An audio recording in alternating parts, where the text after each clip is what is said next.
Եվս մի խնդիր, որին կարող է բախվել նորաթուխ մայրիկը, դա երեխայի քչի չորությունն է, եւ դա կարող է պայմանավորված լինել ձեր սենյակի, ձեր տան խոնավության աստիճանի հետ։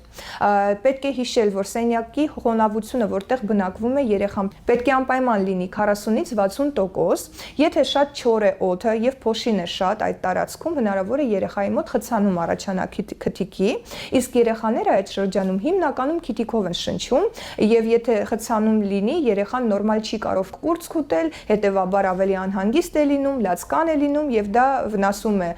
եւ ձեր նյարդային համակարգին եւ երեխայի, հետեւաբար միշտ ուշադրություն դարձրեք, որ երեխայի քթիկը լինի մաքուր, դրա համար մենք կիրառում ենք հատուկ նյութեր եւ հատուկ գործիքներ, գոյություն ունեն այսպիսի ասպիրատորներ, իմ խորհուրդն է վերցնել նմանատիպ տարբերակներ, որոնք ունեն խողովակ, որովհետեւ շուկայում կան բազմաթիվ տարբեր տեսակներ, սակայն նրանք ավելի դժվար են մաքրում երեխայի քթիկը եւ ավելի տրավմատիկ են, քանի որ դուք փորձում եք սեղմեք, դուրս մղեք այդ արտադրուկը եւ կարող եք որոշ չափով վնասել, հա, դժվար է դրանցով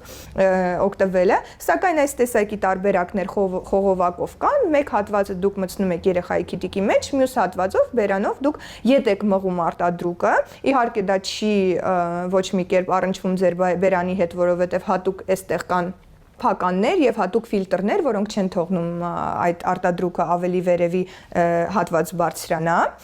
Եվ որպեսզի ավելի հեշտ լինի այդ մաքրման process-ը, դուք պետք է կիրառեք հատուկ լուծույթներ, հա, իզոտոնիկ լուծույթն է դա, տարբեր տեսակների է լինում, պարզապես մի քանի կաթիլ կաթացնում եք դուք երեխայի քթանցքերում, նոր սկսում եք մաքրել քթիկը։ Եվ որ երեխայի քթիկը մաքուր է լինում, նա ավելի հանգիստ է լինում եւ կարողանում է նորմալ շնչել։ Իհարկե չպետք է մոռանաք խոնավ մաքրման մասին սենյակի տան, որպեսզի փոշի չլինի տանը եւ երեխայի մոտ այդ ալերգիկ process-ները չձևավորվեն եւ նաեւ նորմալ շնչի բալիկը։